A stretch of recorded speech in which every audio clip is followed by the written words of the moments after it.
Presidente, eu vou começar com o assunto do dia, né? O ex-presidente Jair Bolsonaro, que é uma das figuras aí mais importantes do seu partido, presta depoimento hoje na Polícia Federal a respeito dos atos antidemocráticos de 8 de janeiro. Eu queria saber como que vai ser a linha do depoimento do presidente Bolsonaro, como é que vocês estão vendo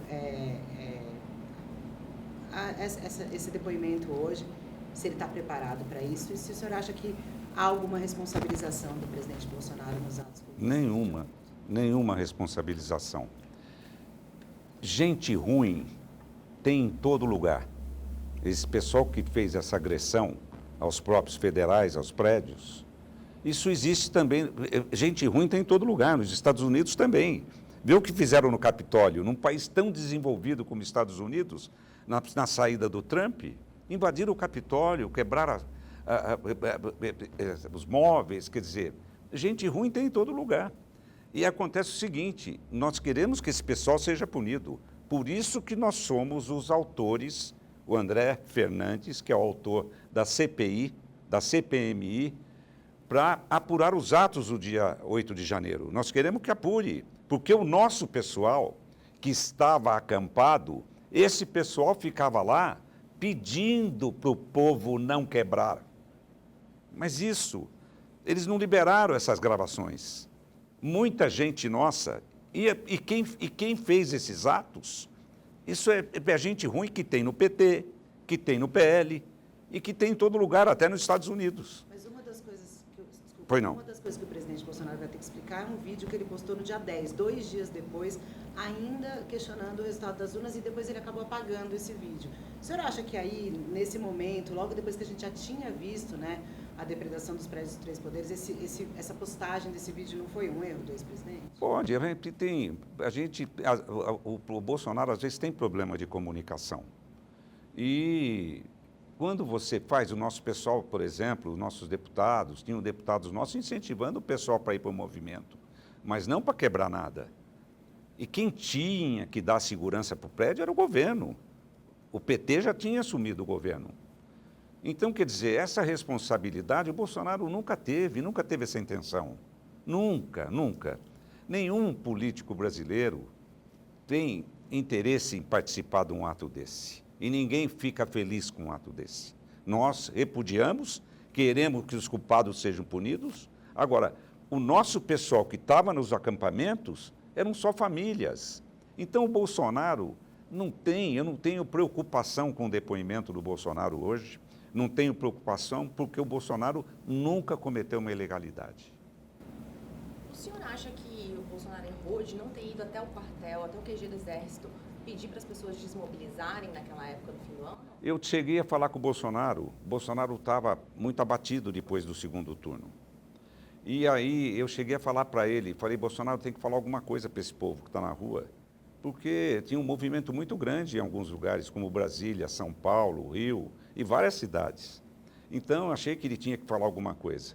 Ele falou, mas falar o quê? Ele estava fora do ar. E naquele momento eu achei que ele tinha que ter mandado o pessoal ir para casa. Depois, vai passar o Natal em casa, vamos acabar com o movimento. Como ele não falou nada, o pessoal entendeu que tinha talvez que continuar lá.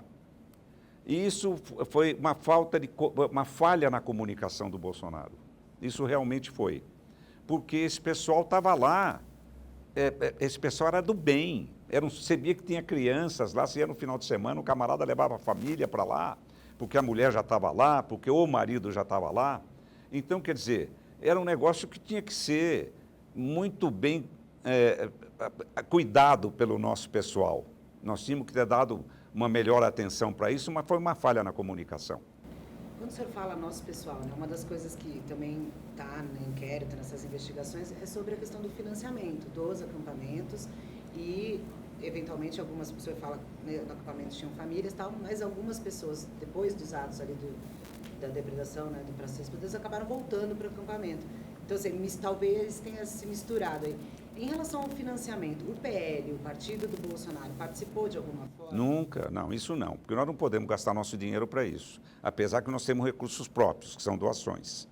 Nunca participou, e as pessoas que doaram para isso, não doaram para vir quebrar nada, doaram para participar do movimento, para ajudar o movimento do Bolsonaro e acudir esse pessoal que estavam nas concentrações. Mas nunca ninguém apoiou isso aí. Todo mundo sabe disso. O Bolsonaro jamais apoiaria isso.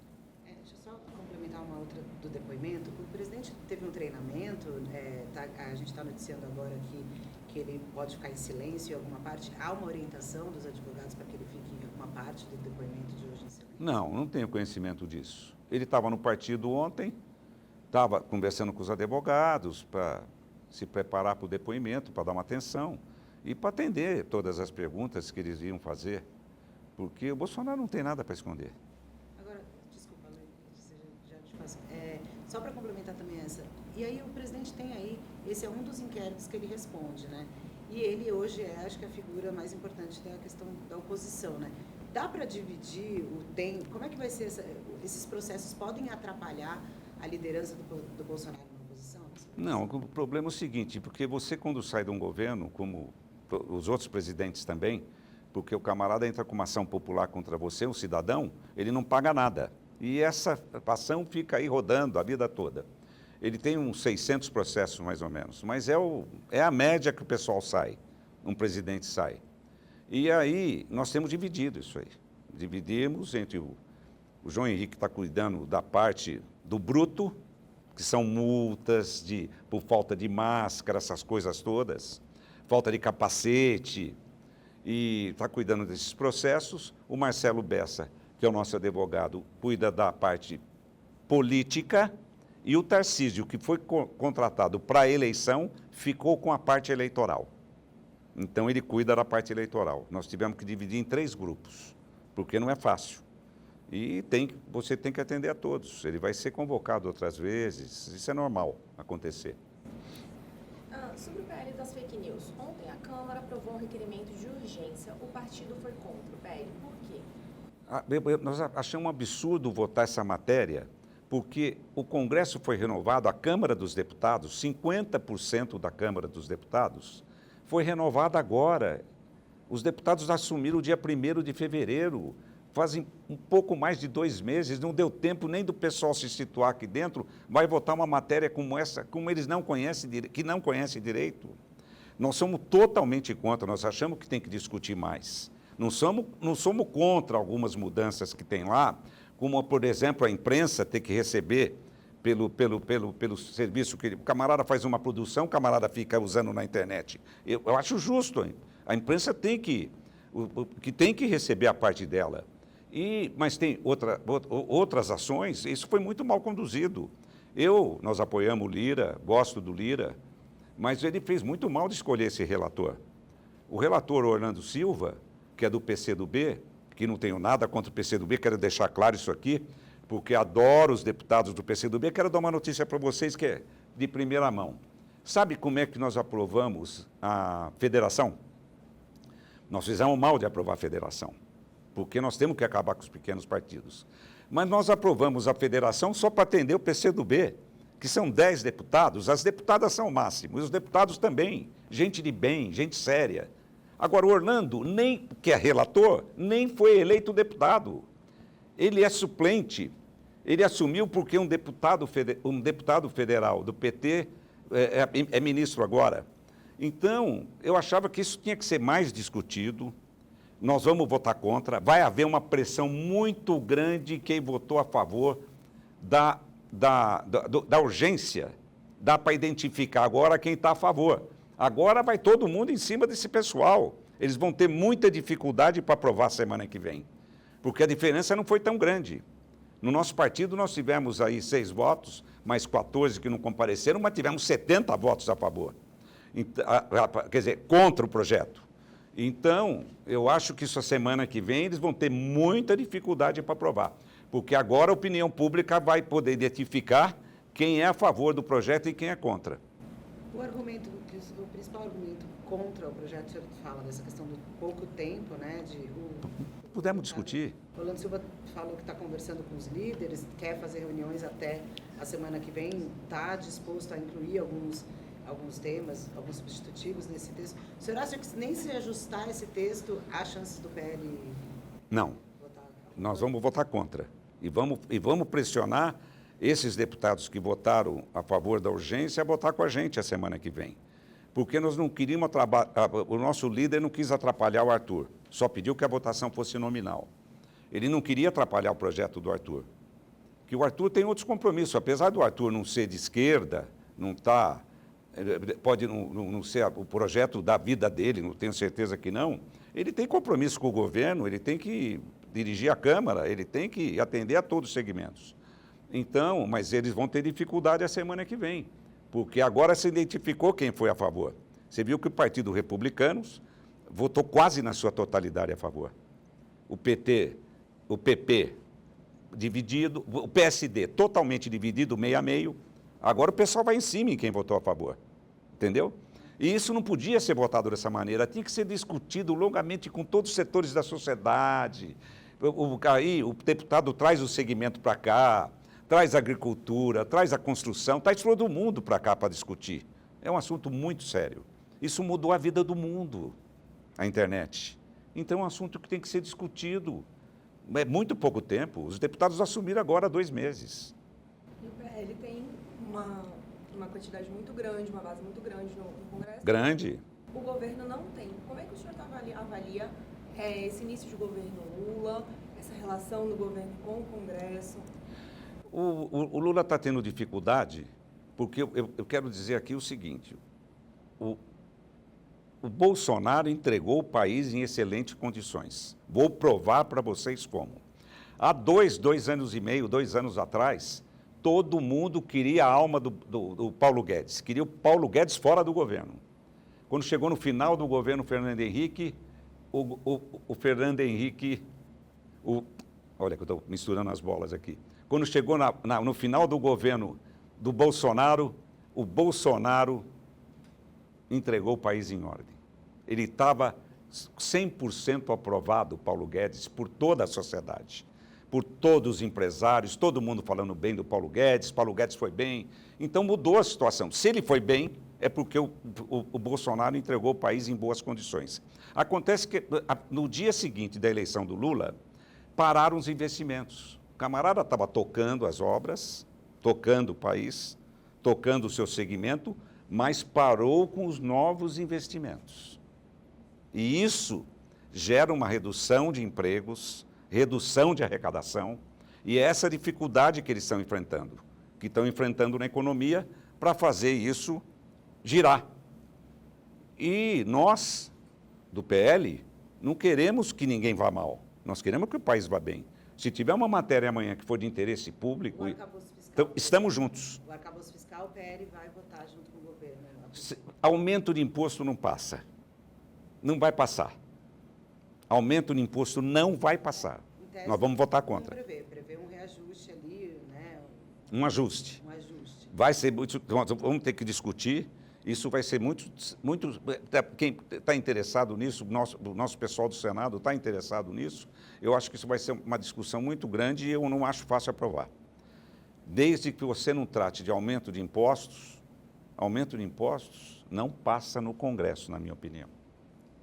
Presidente, olhando para frente, a eleição de 2024, como que o PL está se organizando para a eleição municipal? O partido espera eleger mais de 1000 prefeitos, é isso? Como que está sendo feita essa organização internamente? Qual que é o papel do Braga Neto nisso?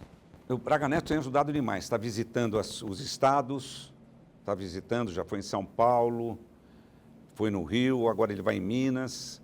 O Braga Neto tem dado uma ajuda muito grande para nós, porque nós tivemos um crescimento repentino com a entrada do Bolsonaro. Crescemos muito. E o pessoal do Exército, os militares são mais organizados. Então, nesse ponto, ele está ajudando bastante o nosso partido. E aí, nós pretendemos eleger, nós temos 344 prefeitos, nós pretendemos eleger mais de 1000 prefeitos na próxima eleição. Nós estamos preparados para isso, estamos recebendo prefeitos que estão mudando de partido, estão vindo para o nosso partido. O Bolsonaro vai participar disso diretamente. A Michele vai participar disso com o PL Mulher. Nós precisamos aumentar o número de mulheres na política, apesar que nós já crescemos bem em relação a 10 anos atrás. Nós crescemos bem na Câmara, mas precisamos de mais mulheres dentro da política. Nesse aspecto, a Michelle vai ser muito importante para nós. O senhor tocou aí no nome, ainda tem mais assunto do Congresso, mas aí Foi já não. vamos falar da Michelle.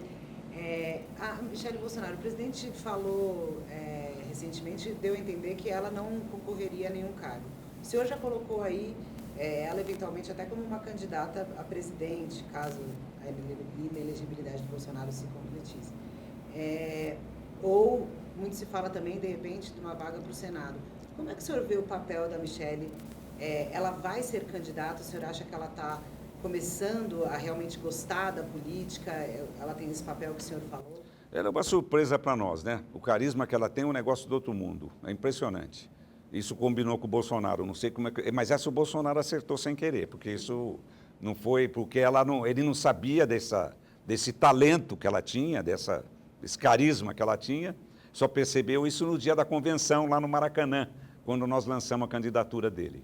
Que ela foi fazer um discurso e surpreendeu a todos. Mas vamos lá. A Michelle, ela falou outro dia numa reunião que não pretende ter cargo, não pretende ter mandato. Que ela quer trabalhar no PL Mulher para fazer as mulheres crescerem na política, aumentar o número de mulheres participando, e que ela quer trabalhar mais para esse segmento dessas pessoas que têm dificuldade. Esse pessoal surdo, mudo, esse pessoal que tem dificuldade de locomoção e que não são assistidos pelo governo. Os governos não têm estrutura para isso e ela pretende se dedicar a isso. Agora, não, é tão cedo ainda para falar nisso. Eu acho que amanhã tudo é possível, mas ela não tem intenção disso, de ser candidata. Mas o senhor tem intenção de fazer uma candidata? Eu não, isso vai depender do Bolsonaro, né? O Bolsonaro, isso vai depender dele. O Bolsonaro é que tem prestígio, né? Agora ela está surpreendendo. Eu acho que ela hoje é a mulher que tem mais prestígio no Brasil, é a Michelle. É impressionante. E ela tem melhorado, eu vejo que ela tem melhorado sem ter, ela tem a equipe dela, mas ela tem melhorado, ela tem feito, vamos dizer, ela vai num evento, vai em outro, eu vejo que ela está melhorando a cada evento, ela vai se apurando. E ela tem tido um comportamento que tem me surpreendido. Inclusive quando eu vejo qualquer coisa dela, você sabe disso, né, cara? Qualquer coisa dela na mídia explode. É impressionante, é uma coisa. Ainda bem que o Bolsonaro vê isso bem. E não tem risco do escândalo das joias deteriorarem a imagem dela? Não. O que já fizeram com o Bolsonaro nesses 4 anos, e ele tem esse prestígio e aprovado por uma grande parte da população, você vê que a diferença na eleição foram 120 milhões de votos, foram 2 milhões de diferença. 2 milhões é muito voto, mas a diferença para 120 é muito pouco. O Bolsonaro, ele tem uma... Eu tenho a impressão que nós vamos ter agora aí, ter que estudar, eles vão ter que se adaptar a esse novo momento. Eu fiz a nossa parte no partido, de ter todo o pessoal dele lá para ajudar no partido, e ele tem discutido isso comigo, em tal lugar, ele fala isso, precisamos ver em São Paulo é importantíssimo para nós. Aí você chega e ele fala nos outros lugares, está em tal lugar, assim, o pessoal vai procurá-lo também. Porque agora nós estamos tendo um problema, porque o Bolsonaro tem lugares que ele teve uma votação muito grande. E como o pessoal dele é fiel, o pessoal quer vir para cá, para poder ter esse apoio. Ele vai andar na campanha direto. Essa é a intenção nossa, essa é a intenção dele. Como é que o senhor vê? Porque a presidência recebe, né, muitos presentes, é comum esse tipo de coisa, mas não nesse valor, né, que apareceu. E aí também toda essa, como se diz, o que mostrou aí essa movimentação nos últimos dias do governo, o presidente Bolsonaro usando auxiliares para ir lá no aeroporto, liberar essas joias. É aquela coisa, pode até ser honesto, mas talvez não pareça, né? Tanto, né? Como é que o senhor vê esse movimento em relação a essas joias? Quando a Letícia pergunta se pode atrapalhar, as consequências que essas investigações possam vir a ter, essa pressão que houve ali na Receita Federal, não foi uma coisa indevida do presidente, né? Olha, no apagar das luzes? Veja bem, o pessoal dele, de certo, não quis deixar essas joias para o governo Lula, porque a eleição, o resultado não foi o esperado. O que acontece é que o Bolsonaro, é uma pessoa simples. A Michele, você pode imaginar a Michele com aquele colar? Nem a rainha Elizabeth usava mais colar assim. Mas era para ser, teoricamente, do Estado brasileiro, então, o presente não seria dele. Deixaria para o Lula, deixaria para o país, né? Precisa... agora, tem coisas que são pessoais e falaram para o Bolsonaro, olha, isso aqui você não podia estar com você. Ele devolveu. Ele não comete irregularidade. O Bolsonaro, ele não liga nem para a roupa. Ele é um homem simples. O que Jair e a Michele falaram para o senhor em relação... Nunca discuti esse assunto com eles. Ele falou comigo quando chegou de viagem, falou, Valdemar, nunca me preocupei com isso aí. O pessoal deve ter ido lá, porque ó, deixaram o negócio lá, não resolvemos até hoje. Temos que resolver. Aí passou e o ministro mesmo na chegada podia dizer que estava em viagem oficial e para não deixar mexer na barragem, não fez isso. Ninguém teve má fé nisso. Agora, o que foi feito que ele não sabia que estava agindo, que não estava correto, ele pegou e devolveu. Mas você acha que há potencial nesse episódio de algum tipo de dano político? Não, zero. Zero. O que já fizeram com o Bolsonaro? Foram 4 anos de paulada nele na televisão. 4 anos. Eu não sei como é que um camarada aguenta isso aí. Ele exagerou um pouco no tratamento com a imprensa. Ele, no começo, ele só estava com os militares, não quero dizer que eles não tinham competência, mas ele exagerou, porque a imprensa é um segmento brasileiro que emprega a gente, muita gente. Ele não podia cortar 100%. Ele tinha que ter cortado uma parte e discutir. Mas ele era incentivado por todos esses atos que aconteceram, que ele teve esses tropeços no passado, no começo do governo. Ele foi mal orientado, quer dizer, apesar que o Bolsonaro não é de ouvir, não, mas você tendo gente do teu lado que te incentiva, aí as coisas mudam. Você acha que a aliança com o Centrão foi fundamental nesses 4 anos para o Bolsonaro conseguir sobreviver? Eu acho. Para ele, sim. Foi bom, importante. O pessoal do PP é muito experiente. O próprio Republicanos tem gente experiente, mas o PP tem mais. E isso foi importante, porque esse pessoal ajuda.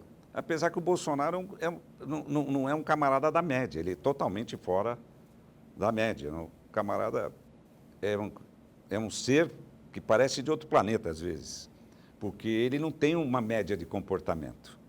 Só que precisa ter paciência, porque como ele não tem... quando eu cheguei aqui em 1990, que eu fui eleito em 90, e ele foi eleito em 90 federal também. Eu vi nesse período aí, em 30 anos, 26 anos aí, ele sempre só. Mas sempre teve, já tinha carisma, porque tinha o carisma, ele nasceu com isso, e já tinha prestígio na Câmara, já era um cara conhecido. E ele já era procurado naquele tempo, mas sempre foi um camarada só, ele é diferente dos outros. Por isso, talvez, esse carisma monstruoso que ele tem, que o povo adora tanto ele. Uma pessoa que não vem pedir para tirar uma foto comigo, ela não vem pedir para tirar foto por causa de mim. Ela fala assim, eu sou apaixonado pelo Bolsonaro. Posso tirar uma foto com o senhor? Eu falo, lógico. Mas é o Bolsonaro, é impressionante. Impressionante. E agora a Michele, essa surpresa para todos nós. Ela é ótima. E teve esse tropeço das joias aí. Tem coisas que... O Lula uma vez saiu do governo e falou que levou 11 contêineres de presentes. Não quero acusar o Lula, jamais faria um negócio desse. Não tem... Ele teve lá também. Será que ele não recebeu uma joia dessa? Não estou dizendo que ele fez isso, porque eu não quero acusá-lo. Mas nós não sabemos. Nós não sabemos. Quando ele esteve lá, doaram alguma coisa para o governo? Levaram alguma coisa? Ó, recebi isso aqui de presente, está aqui. Quer dizer, ninguém foi atrás disso e nem queremos ir. A regra mudou também. A regra mudou nesse período, né? Teve uma decisão do TCU, teve uma decisão do então, juiz Sérgio Moro. Houve uma regra que ficou muito clara depois disso, que não havia durante a presidência de Lula. E o Bolsonaro, quer dizer, quando viu que estava errado, mandou, está aqui, vou devolver. Não fez, ele tomou as providências que ele tinha que tomar. É que tudo dele é grande, porque como ele tem prestígio e o país está dividido, Então tem muita gente contra e muita gente a favor. Essa coisa dele ir para os Estados Unidos logo depois da eleição, o senhor falou que ele estava meio Ele estava abatido, abatido. muito. E aí, no último dia, praticamente, do mandato, vai quase o que a gente noticiou, porque foi aquela coisa, não teve a relação com a imprensa era complicada, ele saiu pela porta dos fundos quase do Alvorada, pegou um avião, foi para os Estados Unidos. Também não é uma coisa estranha para ele, de jeito terminal? Mas o Bolsonaro não é uma pessoa normal como nós. O Bolsonaro é uma pessoa completamente diferente. Por isso, eu tive, na campanha, eu pus na minha cabeça o seguinte: não vou brigar com o Bolsonaro, porque ele não tem um comportamento como o nosso. Nós tínhamos um candidato a governador no estado. Aí vinha o outro candidato que estava apoiando ele e insistia com ele: preciso que você grave para mim. Ele acabava gravando o camarada, quer dizer, atrapalhava o nosso candidato, era uma encrenca danada o tempo todo na eleição. E ele não fazia por mal, ele fazia para ajudar o outro. Então, quer dizer, tem que ter paciência e a gente tem que compreender que ele é um camarada completamente diferente da gente. A classe política dá a inelegibilidade do Bolsonaro como certa. Isso é uma batalha perdida no TSE ou também pode mudar? E o senhor acha que é possível reverter em 2026? Eu acho, não acho possível reverter. Eu acho que ele não será impedido. Não querendo... O Lula ficou 500 dias preso e não foi impedido de ser candidato. O Bolsonaro não cometeu nenhuma ilegalidade para ser impedido, porque ele falou, ele falou para os embaixadores: vem cá, com uma fala você pode ser impedido de ser candidato. Isso não existe no planeta. Ele não tem motivo nenhum para não ser candidato, para ser impedido. Ele não fez nada ilegal. Nomeou só gente séria no governo. Cortou 10 mil cargos, que depois foi uma encrenca danada que faltou gente em todo lugar. Quer dizer, cortou demais. 10 mil. O Lula vai ter problema agora, porque isso tem que pôr gente para trabalhar. E como é que faz? Tem que passar pela Câmara para aumentar o número de funcionários aí. Então, quer dizer, ele fez a parte dele. E agora tem essas dificuldades todas aí. Qual a tua pergunta, a outra? Você me fez uma pergunta, não sei se respondi. Ele fica inelegível? Inelegível. Impossível. Então, volto a repetir. Não acredita, né? Não acredito que eles vão fazer uma coisa dessa. Não tem motivo para isso, para você impedir um presidente da República. Mas daqui até 2026 muita coisa pode acontecer. Não acredito. Não acredito nisso. Por quê? Não tem nada que ele tenha feito de maneira ilegal. Não tem nada disso. Nada. Ele fez muita coisa boa para o país. Mas você sabe que aqui, nos bastidores de Brasília, essa inelegibilidade é quase favas contadas, né? Até que se coloca, por exemplo, o nome do governador de São Paulo, Tarcísio de Freitas, como um possível sucessor do Bolsonaro. Eu vou juntar duas em uma. O senhor ouve nesse bastidor essa situação de que, que o TSE caminha para essa inelegibilidade? E aí, segundo o Tarcísio, o senhor acha que seria um bom candidato em 2026? Seria, o Tarcísio seria. E o PL traria ele? O Tarcísio seria um bom candidato, não tenho dúvida disso. Eu não tenho dúvida, ele é muito competente, muito qualificado. E agora ele está entrando na política, ele vai ter oportunidade de melhorar ainda o desempenho dele. Mas eu não acredito que aconteça isso com o Bolsonaro. Acredito que se acontecesse, o Tarcísio seria um excelente candidato, não tenho dúvida disso. Tem outras pessoas aí que têm qualificação para isso também, mas isso... Nós nem aventamos essa hipótese, está fora para nós, está fora, porque eles não vão ter coragem de fazer isso com o Bolsonaro. Todo mundo fala no impedimento porque o judiciário sempre se mostrou contra ele.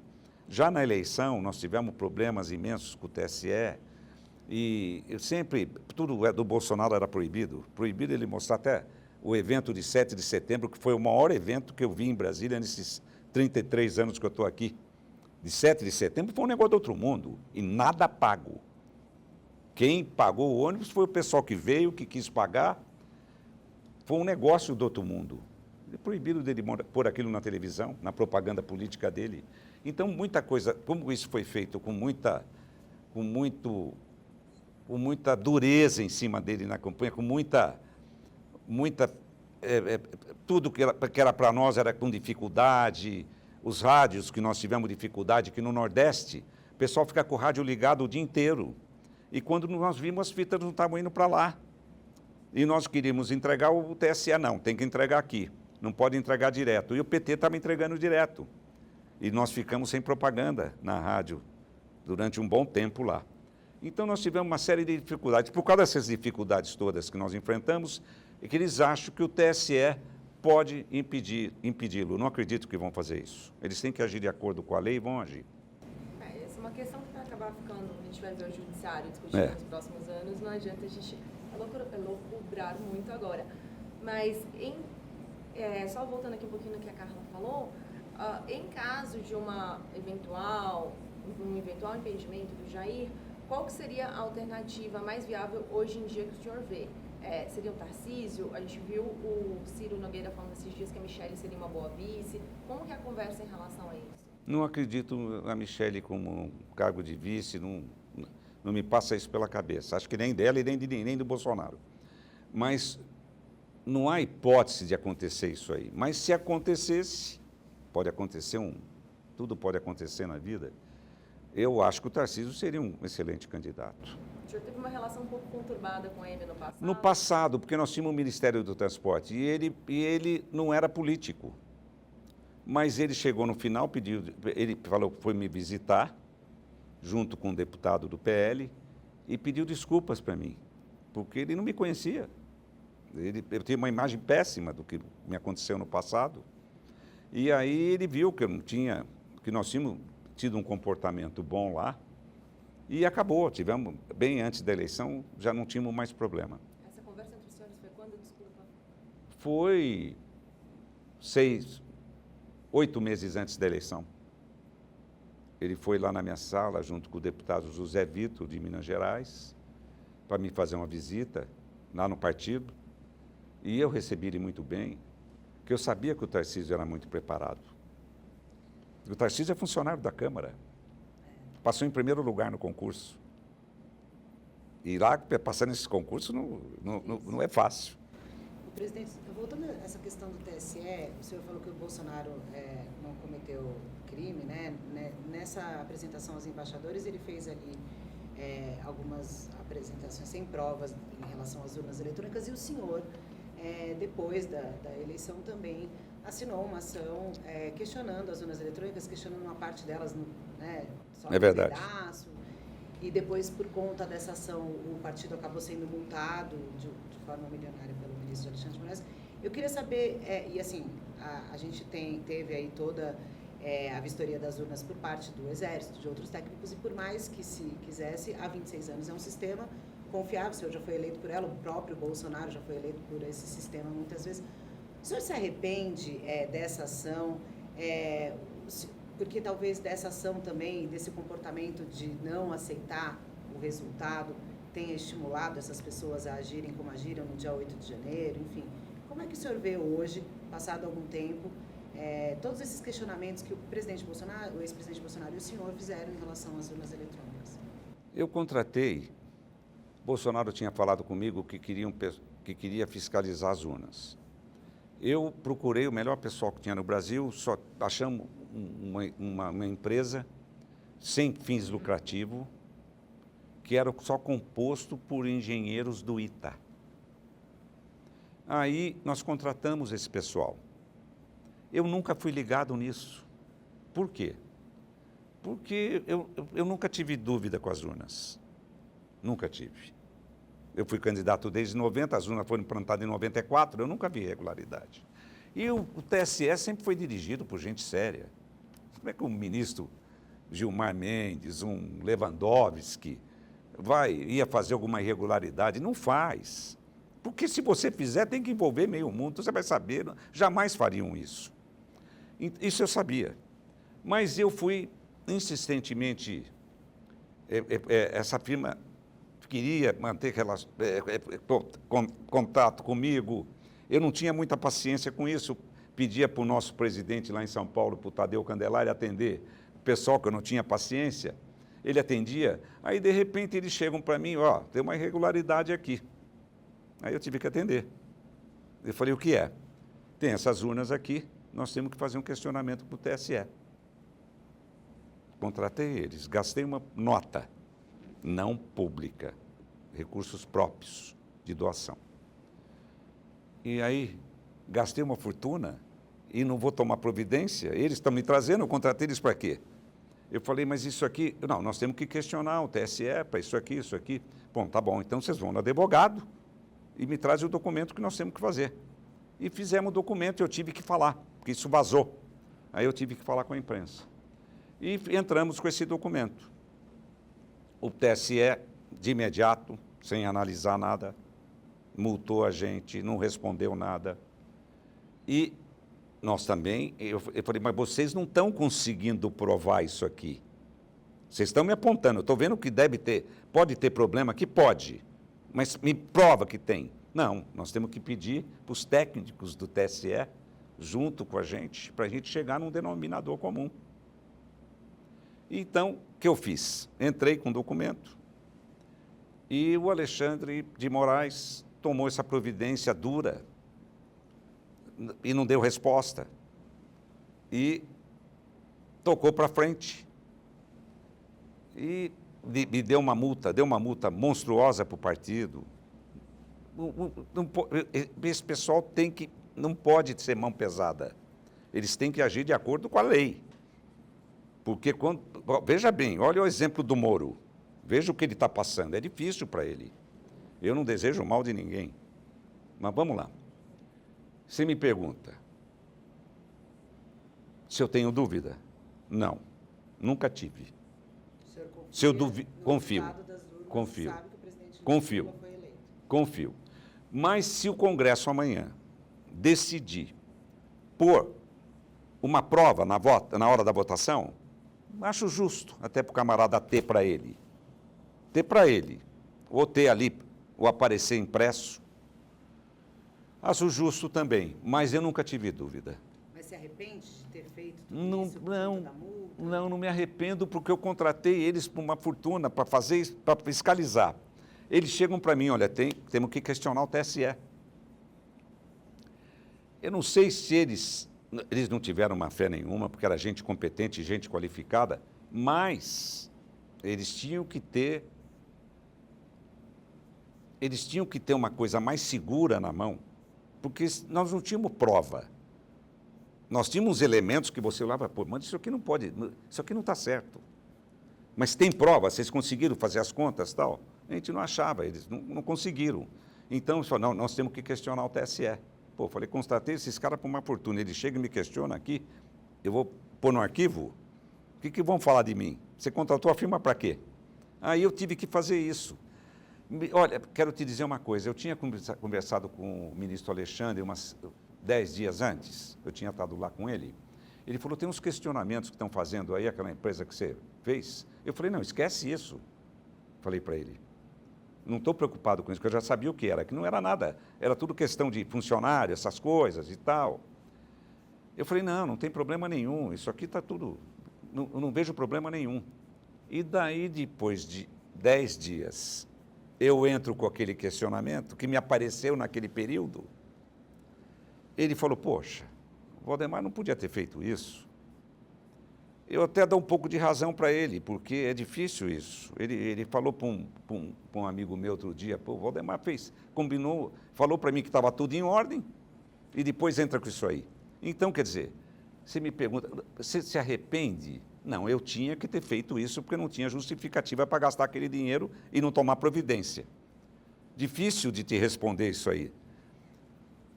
Fiquei triste, né, por causa da gaita.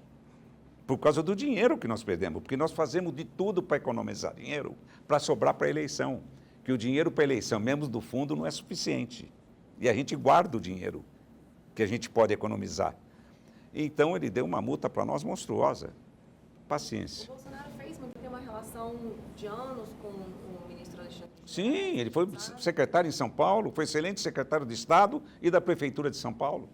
E o Bolsonaro pressionou muito nessa época para o senhor endossar esses documentos? Como é que foi isso? Não. Ele quando viu que tinha, que a empresa conversou com ele também, ele falou, isso aqui você viu? Eu falei, eu vou receber o pessoal hoje. Aí quando eles chegaram para mim, nós temos que fazer esse questionamento. Falei, faz com o advogado e vamos entrar. E hoje, só para ficar claro, como é que está essa questão da multa? Porque uma parte desse dinheiro já foi liberada ou já foi liberada? Não, já paguei. Já pagou? Não, já paguei não. Ele bloqueou nossas contas até que nós tivéssemos recursos para pagar a multa. E aí, Aí só depois que ele liberou as contas, só depois de descontar os 23 milhões. então os 23 milhões estão lá na conta. Foi para o céu. E ele descontou uma grande parte do dinheiro de recurso próprio que nós tínhamos, economizado da eleição. Aí eu vou ter que, logo, ter que estar pedindo doação novamente. Porque os recursos próprios nós podemos usar para algumas coisas. Porque tem coisas que você não pode fazer com dinheiro público. Presidente, aproveitando que a gente está falando desse momento da eleição, às vésperas do segundo turno, a gente viu 2 episódios de violência protagonizados por 2 pessoas muito próximas de Jair Bolsonaro, o Roberto Jefferson e a Carla Zambelli. Na sua avaliação, o quanto que esses 2 episódios influenciaram para a derrota do Jair? Olha, do Roberto Jefferson influenciou bastante. Da Carla nós não avaliamos ainda, mas o Roberto Jefferson muito influenciou demais. Por causa da granada. Por granada você não pode comprar em loja de arma. Então, quer dizer, aquilo foi uma surpresa para todo mundo. Aquilo atrapalhou bastante o Bolsonaro. Muito. Eu acho que isso aí atrapalhou bastante. A gente não sabe dizer se isso foi suficiente para dar essa diferença de tantos votos, de 2 milhões de votos. E da Carla também, mas da Carla nós não avaliamos ainda. Quero te dizer uma coisa. O da Carla, os bolsonaristas gostaram. Os raiz, os radicais. Interessante isso, né? Os radicais gostaram. E quem votou nela foram os radicais. Ela teve uma votação expressiva. Esse pessoal gostou. Não pensa que não gostou. O pessoal radical. Entendeu? Mas não tem uma avaliação disso ainda. Eu pergunto até porque, como o senhor não tem uma relação muito boa com o Roberto Jefferson e a Carla foi um expoente... O Roberto Jefferson está ruim desde o dia que ele operou. Lá quando ele era líder ainda, do PTB. Ele operou, ele era líder não, ele era presidente do PTB e operou. Ele era muito gordo e ele fez uma operação. Tem gente que diz, alguns médicos, que o camarada tem que ter acompanhamento psicológico. E ele não teve. Ele não teve. Ele chegava nas reuniões, falava, nossa, estou com uma manta aqui, já operei 120 pontos, agora tenho que operar de novo. E ele não fez. Tudo junto. Ele, que não era boa pessoa, nunca foi, juntou com o talento que ele tem, porque ele tinha que trabalhar em novela. Da Globo, porque ele é um artista, ele tem talento. E ele inventou a história do Mensalão, que é uma história que eu preciso de uns 2 programas de vocês para contar. Inventou a história do Mensalão e nós tivemos a infelicidade de cair com o Joaquim Barbosa, que pegou o processo e pôs na gaveta 5 anos e ficou pedindo licença 5 anos para tratamento de saúde. E ficava nos barzinhos aqui à noite em Brasília. Por quê? Porque ele queria julgar a gente quando ele estivesse na presidência do Supremo, que ele ia assumir na data tal. Entendeu? O mensalão nunca existiu? Hã? O mensalão nunca existiu? Mensalão? Não, o que existiu foi Caixa 2. Nunca existiu mesada, nós tínhamos 2 ministérios, dos transportes, dos portos, todos os deputados nossos atendidos, vou pagar o cara para quê? Ele vivia pressionando o Lula com essa história, estão pagando mesada para os deputados. Eu vi ele falando uma vez para o Lula. Por quê? Porque ele não tinha um ministério, porque o Roberto Jefferson era um camarada tão mal visto que o Lula não tinha coragem de dar um ministério para ele só tinha cargo no 3º escalão. E ele queria um ministro, e o Lula não dava para ele. E aí, um camarada do 3º escalão falou que negócio, esse dinheiro é para o Roberto Jefferson, lembra dessa gravação? Aquilo acabou com a vida dele, ele não podia mais sair na rua.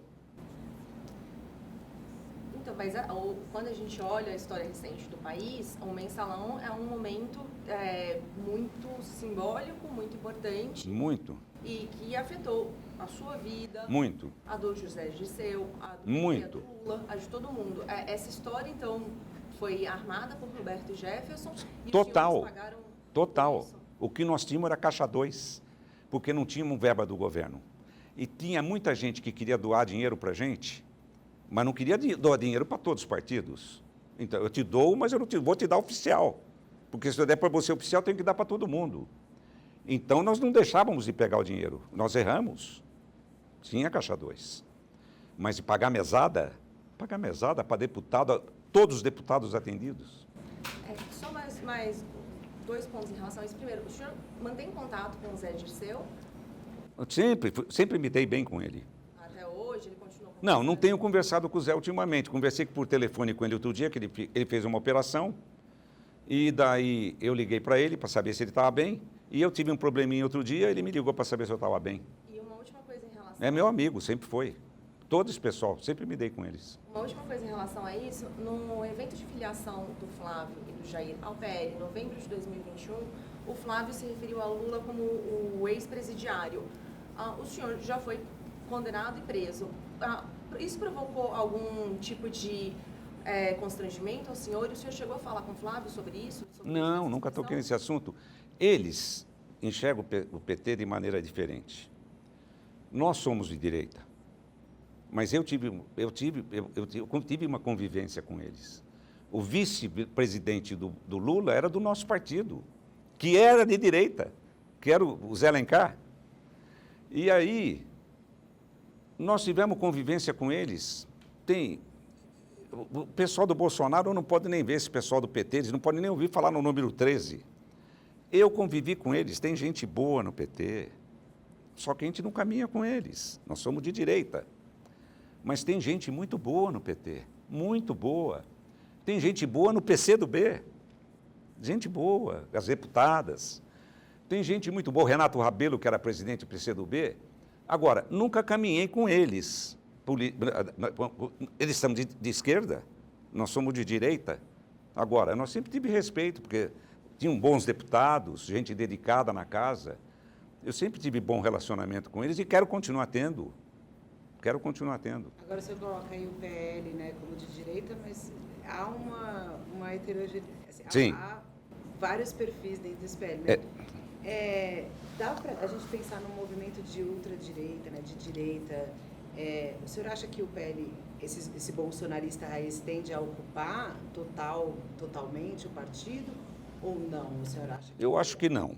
Eu acho que não. Nós temos aí, outro dia nós conversamos, eu falei, nós temos aí uns 20 deputados que são do Nordeste e que eles dependem do governo. Se ele não levar um recurso para a cidade deles, eles estão fuzilados, estão mortos. Depende só disso, não tem outra saída. Não adianta ele votar bem aqui. O povo não quer saber. Você chega na cidade, o que ele trouxe para a cidade? Então, eles dependem do governo. E você vê que eu não errei.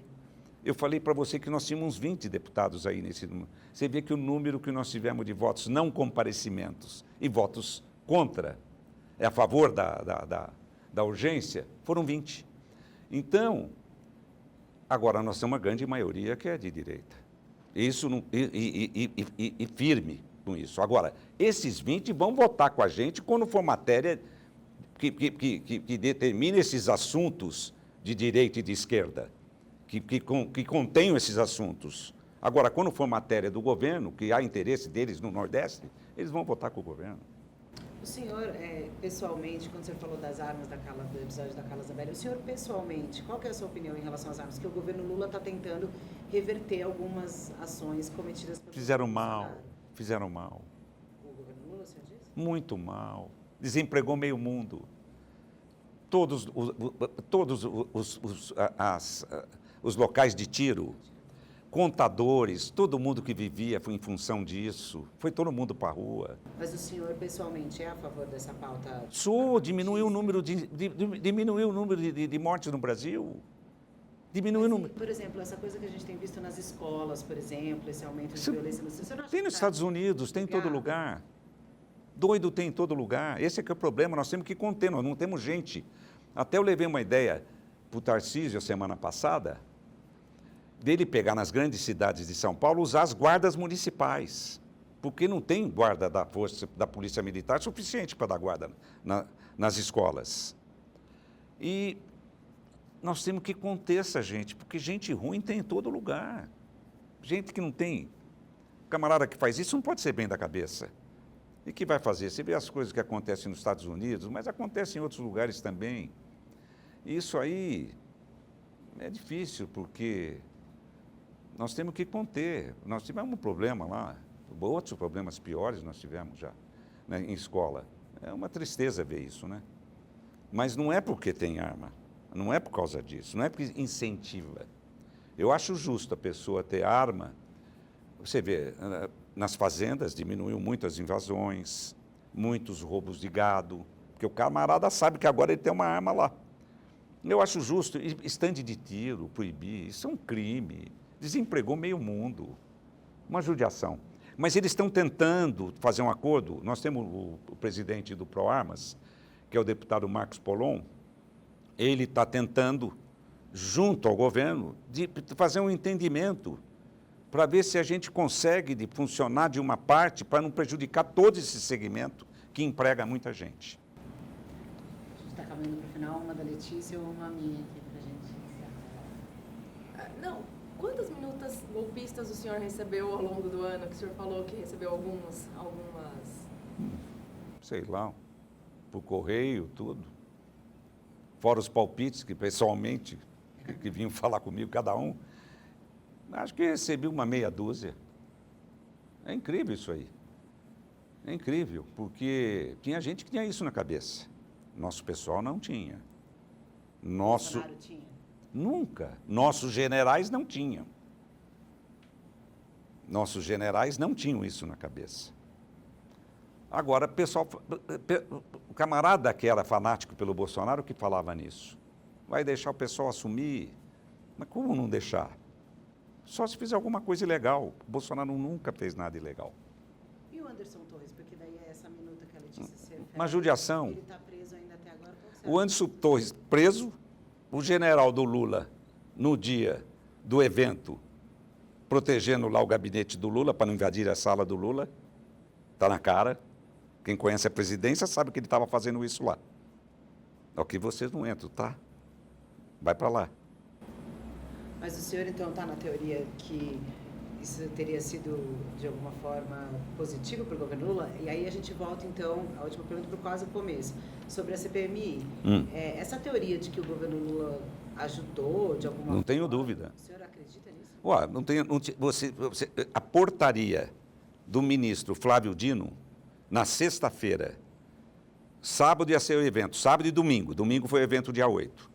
Ele soltou uma portaria colocando determinando que a Guarda Nacional desse segurança para os próprios federais, da estação rodoviária até a Praça dos Três Poderes. Determinou e publicou no Twitter. Isso ele está frito, né?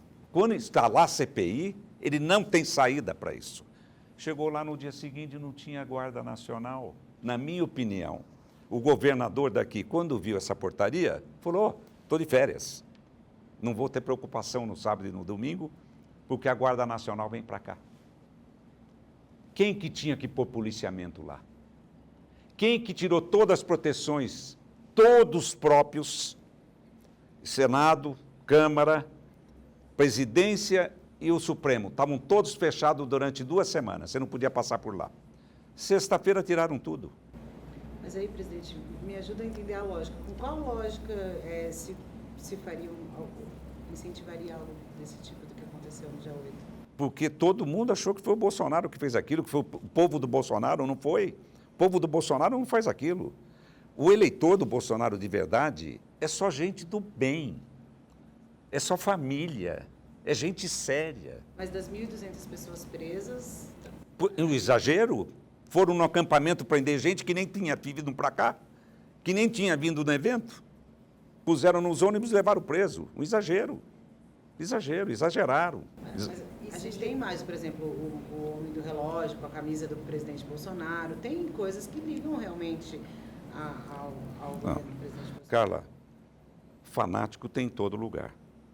E esses nós não apoiamos, nós queremos ver esse pessoal na cadeia. Não pode fazer isso. É a mesma coisa desse pessoal que distrata a autoridade. Um senador, ou um ministro do Supremo, o camarada que faz isso é porque não tem educação. Falta de respeito da autoridade. Ele tem que respeitar a autoridade do país dele. E não respeitam. Isso eu sou totalmente contra. Só uma última coisa, o senhor falou do G. Dias, mas se ele conseguiu proteger a entrada do gabinete, ele estava fazendo o trabalho dele, até porque ele estava um senhor sozinho caminhando ali, ele ia fazer o que ali naquele momento? Você acha que ele tinha que ter chamado polícia? Ele foi para lá, ele tinha que ter chamado o policiamento na hora. Não tomaram providência nenhuma. Não estavam lá fazendo isso. E o Torres está preso, porque tinha um documento na casa dele. Coitado, prenderam até os animais, até passarinho que ele criava. Tem passarinho, Até o Ibama foi lá prender os passarinhos que tinham todos legais. Legal. E 55 aves, né? Tem supostamente comércio ilegal ali, não tem? Ele criava. E normalmente as pessoas que criam passarinho assim é gente do bem. Presidente, vou encerrar então com essa questão da CPI, porque a gente tem uma massa aqui em Brasília, né, que sabe onde começa, sabe como começa, não sabe como termina. O governo estava trabalhando até semana passada, antes desse episódio do G. Dias, para evitar a CPI. Com esse episódio do G. Dias, a estratégia do governo mudou e agora o governo diz que apoia e está incentivando. Qual que é a sua avaliação em relação ao que vai ser? Dá para a gente... O senhor faz aí como uma leitura política, que o senhor é um político muito experiente, a leitura de onde vai dar essa CPI? Veja bem, o André Fernandes, que fez a proposta da CPI, que é nosso deputado do Ceará, ele já fez essa proposta porque quiseram imputar para ele coisas que ele não fez. Ele sempre foi Bolsonaro roxo, sempre foi direita, mas ele não fez. Ele queria essa CPI, a CPMI, para poder mostrar que os bolsonaristas de verdade não tiveram nada a ver com o 8 de janeiro. E não tiveram. Ficavam gritando lá na porta, não quebra, não faz isso. Ficavam gritando, um batalhão de gente. Vai fazer o quê? Tem que ver as pessoas que estavam lá, investigar cada um, vão chamar na CPI, vão interrogar o camarada. O que você faz na vida? Por que você estava quebrando? Por que você é Bolsonaro? Por que você estava com a camisa do Bolsonaro? Precisa saber se o cara era Bolsonaro mesmo. Eles vão pegar todo mundo. Por isso que o PT não queria a CPI. Mas você acha que a gente tem a chance de essa pauta dominar o cenário nacional esse ano? Não. E atrapalhar outros trabalhos do Congresso? Nada. A economia tem que andar. Tem que andar. O país tem que ir para frente. Essas coisas vamos ter que apurar sempre. Porque não pode ficar o pessoal com essa pecha de culpado, sendo que não foram culpados. Nós vamos ter que chegar num denominador comum aí. E isso não vai ter que, não mexe na economia. A economia tem que andar. Eles têm que fazer isso para funcionar. Criar emprego, dar emprego para essa gente. Tá certo. Teria mais 1 milhão de perguntas aqui, presidente, que realmente a gente queria agradecer em nome do UOL a sua presença, agradecer também a audiência. Letícia, também, muito obrigada. Obrigado, cara. Obrigado, Letícia. Estou à disposição de vocês sempre, tá bom?